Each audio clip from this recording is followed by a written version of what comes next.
Pour yourself a cold one. Let's strike 'em, huh? And listen to Ross Tucker break down the top college prospects on another tasty edition of The College Draft. Yeah, it's Daddy Soda time here on the College Draft Podcast presented by DraftKings. I'm Ross Tucker, former NFL offensive lineman, 5 teams, 7 years, bunch of podcasts already posted. The Ross Tucker Football Podcast this morning with all of my takeaways from every game, week 8 in the NFL. We move forward because I love this show. It's 3 podcasts in one. It's a college football podcast with the biggest games. It's an NFL draft podcast with the biggest prospects. And it is a college football betting podcast.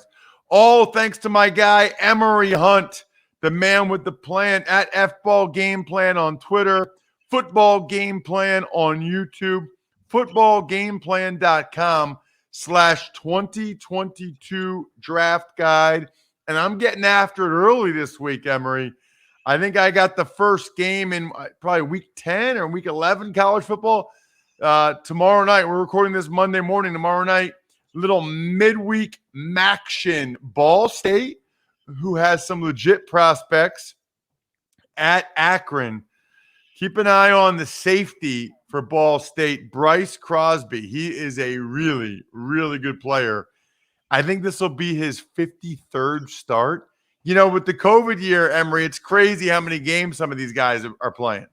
Yeah, exactly. And, you know, let's say this weekend I have an FCS game. I have Monmouth versus North Alabama. And you think about Monmouth going deep in the spring season, turning right back around and playing a full fall season. So, you know, even on that side, you see it with Sam Houston. You see it with South Dakota State, more importantly. The amount of games these guys have gotten on their bodies in a calendar year is ridiculous. So it's interesting to see the war of attrition with a lot of these schools and a lot of these programs with the COVID year and the FCS programs that played in the spring. It's just been a fascinating year in college football. It really has. Check out Emory on social. I said it already, at FBall Game Plan. I'm at Ross Tucker NFL. The highlight clips are always found youtube.com/Ross Tucker NFL, or you can follow us at Ross Tucker Pod on Twitter or Instagram. Boy, you're not messing around this week, Emory. Let's start with a huge one. Going to be all kinds of NFL scouts and executives at this one as Liberty. Hugh Freeze goes to Ole Miss to take on the Rebs. Ole Miss is laying 9.5 points. Arguably, I guess, along with Kenny Pickett, the 2 best quarterbacks for the NFL draft. Do you have one between Malik Willis and Matt Corral that you've been more impressed with so far this year, that you like more as a prospect? Well, it's a twofold question. I still like Malik Willis as the QB1, but I've been more impressed with Matt Corral this year as opposed to what he did last year. Last year, I felt like he was a little bit more a see it through it type of a guy, a streaky guy. This year, I think he's found a little bit more consistency, added the running element to his game. He's a strong runner now. So he's moving up the boards, in my opinion, in terms of my quarterback rankings, because last year we talked about this in the summer. Like, if we were talking pure prospect by definition, you know, you're looking at height, weight, speed, you're looking at elite level traits, then Malik Willis is the best prospect because he has the Michael Vick-like laser arm. He has 4.4 speed, and he also has the ability of getting better. He has the upside that you look for because this is only his second year of starting. So you have a lot more room to grow. And a lot of people are struggling to find a comp for Malik Willis. He seems to be, you know, a unique player, but see how someone, and I'm not comparing these guys as a one-to-one, but Justin Fields and Malik Willis's game is a little bit similar to how they play. So it's like we've seen that before. We've seen it with also Jalen Hurts. So Malik Willis, to me, could be a cross between those two guys from a prospect perspective. He's faster than Hurts, has a stronger arm than Hurts, but he's probably not as fast as Justin Fields and hasn't played a lot like Justin Fields had coming into his draft season. So Malik Willis is a unique prospect, but Corral is definitely someone. I said, he kind of reminds me of Drew Lock with a little bit more speed. And I like Drew Lock as a prospect, but I think Corral to me has been more impressive because of where he came from last year as opposed to this season. So I know, Emory, we got a full season. We'll wait till the season's over. But I'm just curious, in your head, what would be your pecking order right now with those two guys and Pickett? Pickett is I've seen a lot of Pickett, and that's what's funny because some people may call me a troll, but sometimes you just got to remind people that you've seen stuff already, and it's funny to see when the bandwagon fills up. So I found a tweet from 2019, and I was probably at that North Carolina Pitt game that happens next week on Thursday, that traditional Thursday night game. I retweeted it because I said Kenny Pickett has the juice. But nobody was talking about Kenny Pickett until, the tastemakers start talking about Kenny Pickett. Then now everybody's trying to one up, everyone on Kenny Pickett. But Kenny Pickett has always played this way. He's always been someone that can get hot, kind of like a Kirk Cousins, right? He's a little bit streaky, but when he's on, like the ball just comes out quick. He's throwing with anticipation. He's getting the ball where it needs to be. So Kenny Pickett would be third if we're talking about just those three guys. Now, there's some guys I would have ahead of Kenny Pickett. That's why I love my quarterback rankings, because we throw everybody in the mix. You may see an NAIA quarterback with a lot of raw talent in the mix over someone playing at the Power 5 level. So you just never know. But if we're talking about Willis, Corral, and Pickett, I would have them 1, 2, 3 in that order. Willis 1, Corral 2, Pickett 3. Where's Carson Strong? Strong would be 4.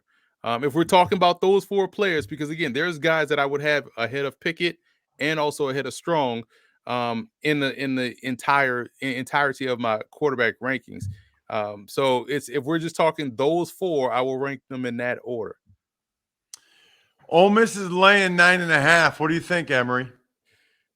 I kind of wanted Liberty to be undefeated coming into this game because it would have been a monumental matchup, but now it's more of a pro prospect matchup as opposed to a college football game matchup, because if they were to beat Ole Miss, then the following week they got the 24th ranked Raging Cajuns. So, you just can't go into Lafayette, Louisiana and get a win. So now you have a pro prospect matchup. I feel like this would be a very entertaining game. You have 2 dynamic players. So I'm taking Liberty in the points. I look at whatever the over is, I probably would lean over. But as far as the matchup at the 9 points, I can see Liberty finding splash plays just like Ole Miss will in this game. So I see a high scoring one, a close one, but a high scoring one. Well, I will be keeping my eye on that one. And speaking of keeps, 2 out of 3 men will experience some form of hair loss by the time they are 35. More than 50 million men in the U.S. suffer from male pattern baldness. And here's the deal, dudes. There's only 2 FDA-approved medications that can prevent hair loss. Keeps offers both. I've been taking both for years. I took the pill this morning before we started recording. I rubbed the topical solution on my head. I'm trying to keep what I got. That's what these medicines can do. That's why the FDA approved them. Before it starts, start taking Keeps. You'll be so happy that you did, because by the time you start to see some balding, you've lost 50% of the hair follicles in that area. Trust me, I've talked to doctors about it. If you are ready to take action and prevent hair loss like I was, go to keeps.com/draft to receive your first month of treatment for free. That's KEEPS.com/draft to get your first month free. Keeps.com/draft. Next game, Emory, it's Tulsa at Cincy. We were talking about these quarterbacks. We didn't even reference Desmond Ridder. By the way, Cincy's laying 22 points, and everybody's kind of getting up in arms because they're not winning by enough right now, not enough style points the last couple weeks. They're still winning. I mean, I don't know. People forget how hard it is to win a football game sometimes. But let's talk in particular about Desmond Ridder. I'm kind of curious where he fits into your quarterback power rankings right now. What you've seen from him this year? He is someone that I feel like has been at Cincinnati forever. And he has shown the ability to help out in the run game. I know last year his deep ball accuracy was up and down. This year seems to be a little bit more consistent there. But there's still something about his game that sends, okay, he's a good player. And maybe he's more along the lines of a guy that can be a solid QB2, or if you want him to be your starter, he's going to be the type of starter that you're going to need a lot of help around. I'm not saying that he doesn't have the elite traits that you would see, but someone that he sort of reminds me of. I can't remember. I always forget his name. That played quarterback at the University of Miami, whose mother was Felicia on the movie Friday. But he reminds me a little bit of him, but he has the ability to run, so that will help him out. So I see him more as a solid QB2 with QB1 upside, but not someone that you can take in the first round. He's more of a second, third round type player that can help you out if in a pinch. And so for me, I personally would have him ahead of Carson Strong, and probably even ahead of Kenny Pickett, because of the ability to run. And Kenny Pickett's age, he's going to be 24 by the time the season kicks off next year. But I feel like Ritter, because of the mobility, gives you a little bit more in that regard. So from a pure prospect standpoint, I would have him probably third behind Corral and Willis. And Pickett has improved, but I still definitely think Ritter over Strong, in my opinion. Yeah, the guy you were talking about, by the way, Brad Kaya from Miami. Brad Kaya. Yeah, Brian, our producer, got that. It's nice when Brian's not on the air, so he can Google stuff while you and I are going over it. Tulsa's got a D lineman you like in Jackson Player. Hear me out on this, because people hear names and it's like when you post a tweet of an article and people just read the caption and don't read the entire article. So hear what I'm saying when I say this. When you watch Jackson Player play, he has the quickness and the eyes of an Aaron Donald, but I feel like he has, the athleticism of a Poona Ford. So you could see pieces together. You go back and watch him versus Navy. And I always like to watch D linemen versus option teams, because you're going to learn a lot about their eyes, their hands, and their ability to find a football. And also how quickly, that's how you know I'm telling the truth. How Bless quickly, you. Thank you. They get off blocks and be able to be disruptive. Player is someone that does that consistently. And so you watch him, you're like, man, this is a guy that plays like his hair is on fire. He's hella disruptive on the inside. He plays with that same energy throughout the game. So he's going to be a problem moving forward. I think people need to start talking more about Jackson Player out of Tulsa.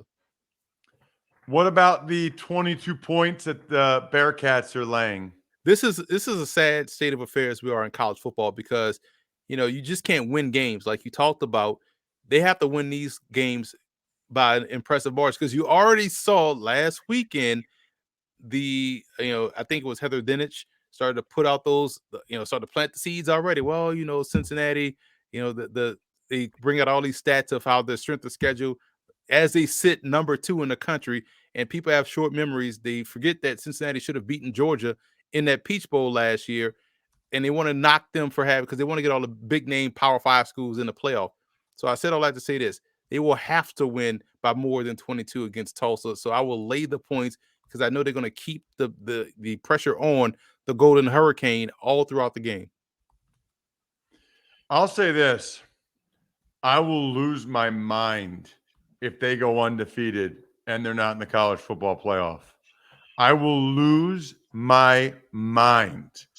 That would drive to be number 2 the whole season, to win at Indiana, to win at Notre Dame. I mean, give me a break. Well, you saw what they did this past weekend too. Like, I mean, Indiana is down this year, and I mean Notre Dame. How really good is Notre Dame? I like, wait a minute. But in the offseason, y'all used those 2 games to say, well, if they could beat Notre Dame at Notre Dame, and they could beat this really good Big Ten potential champion Indiana team, but now y'all move the goalposts. It's gonna always move.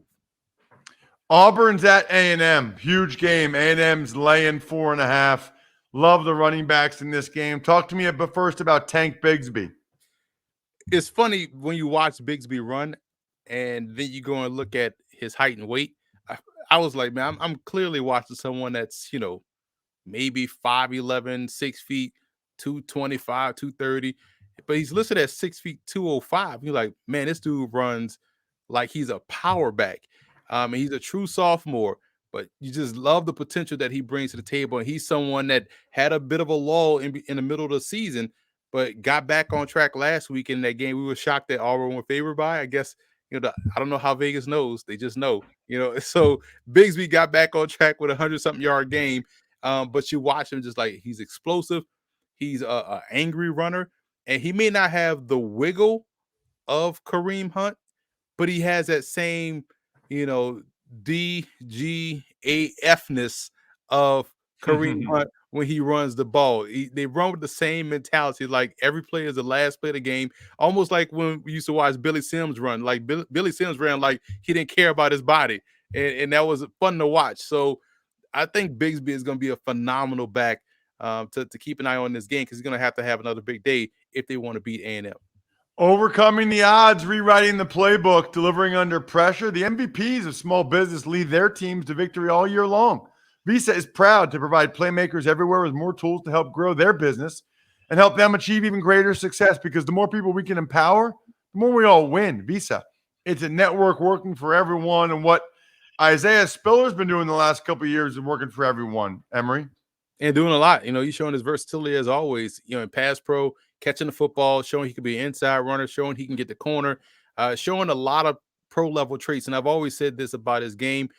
He reminds me a lot of Jeremy Hill when he was coming out of LSU and when he had his success with Cincinnati. I see him as a foundational back, a guy that can dot that I, be your lead ball carrier.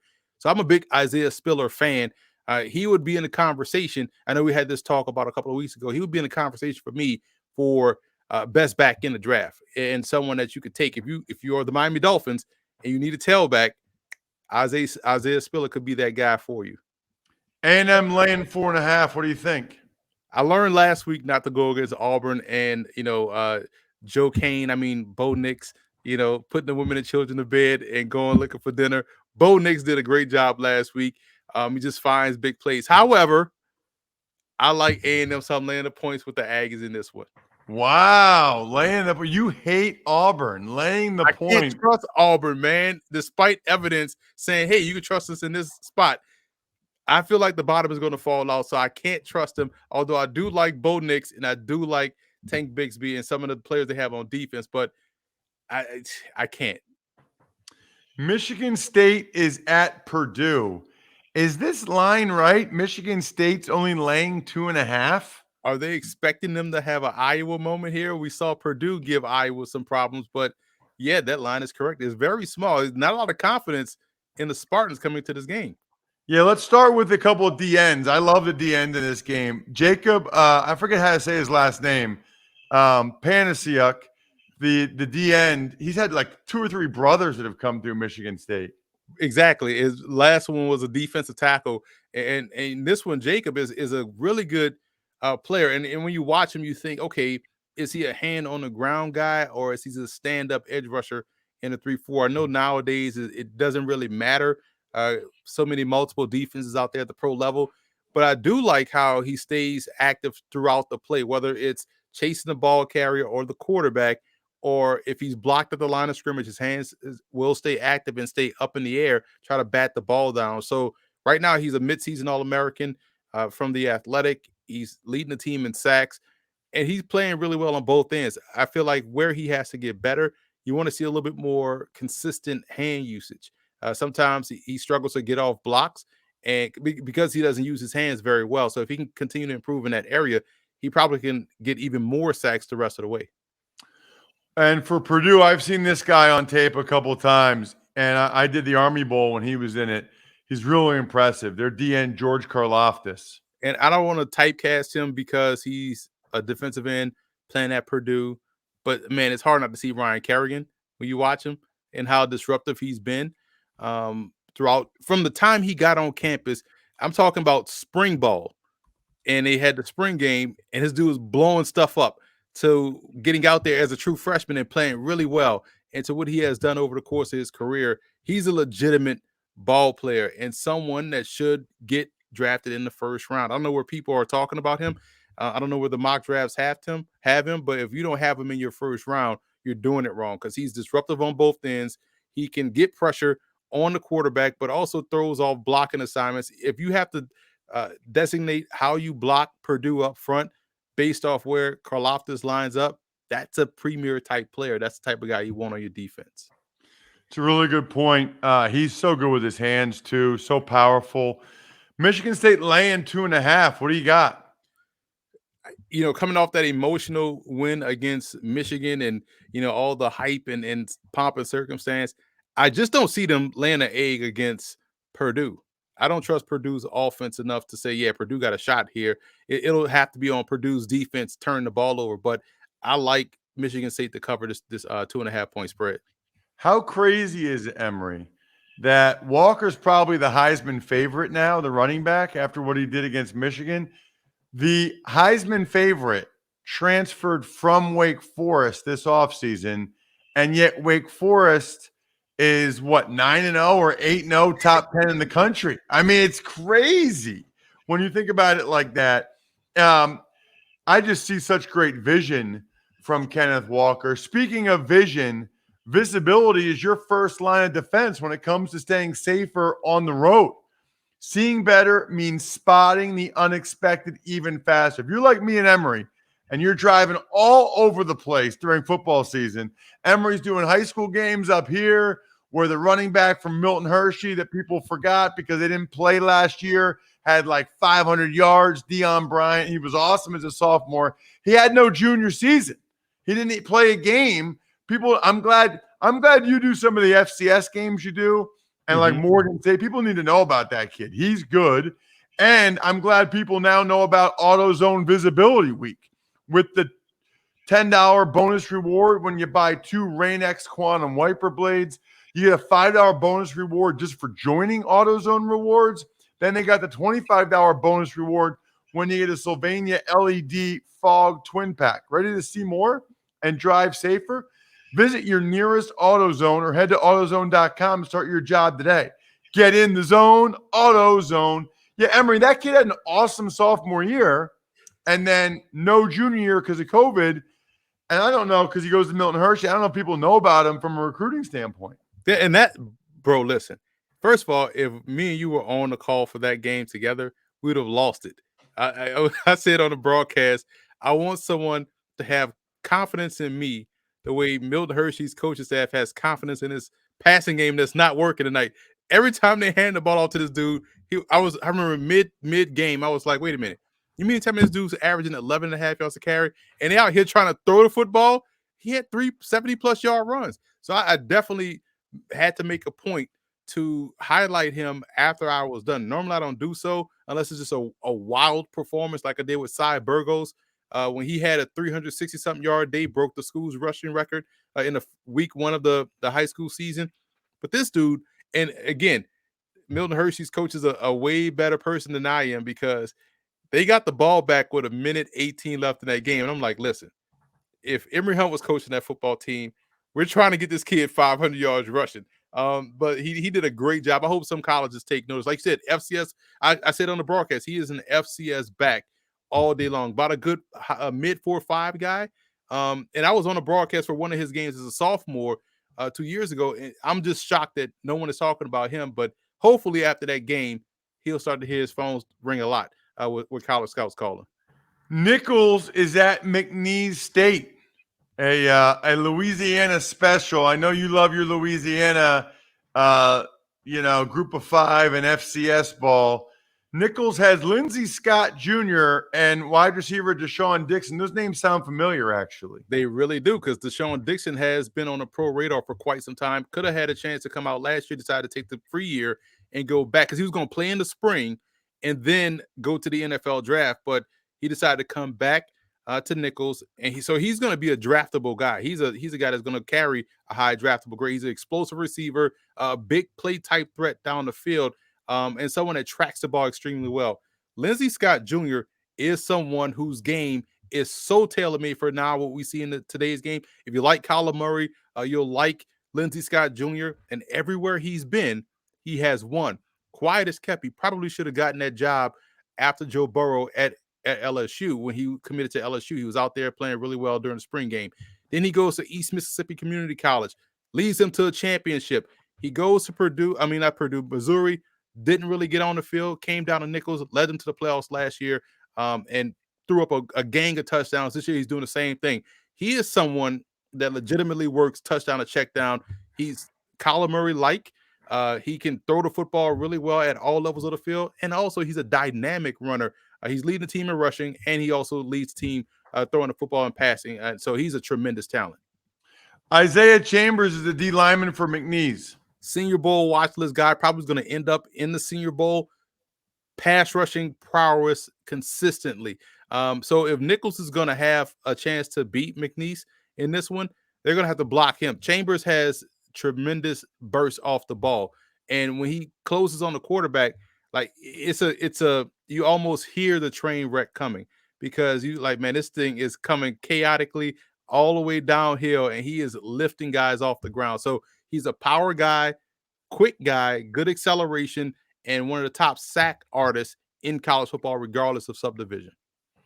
Check him out on social media at FBall Game Plan. Certainly Football Game Plan on YouTube. We are youtube.com/Ross Tucker NFL. You got the draft guide, footballgameplan.com/2022 draft guide.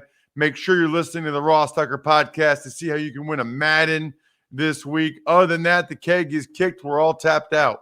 Thanks for listening to the College Draft Podcast. Make sure to also subscribe to the Ross Tucker Football Podcast, Fantasy Feast, Even Money, and The Business of Sports. All available at Apple Podcasts, rosstucker.com, or wherever podcasts can be found.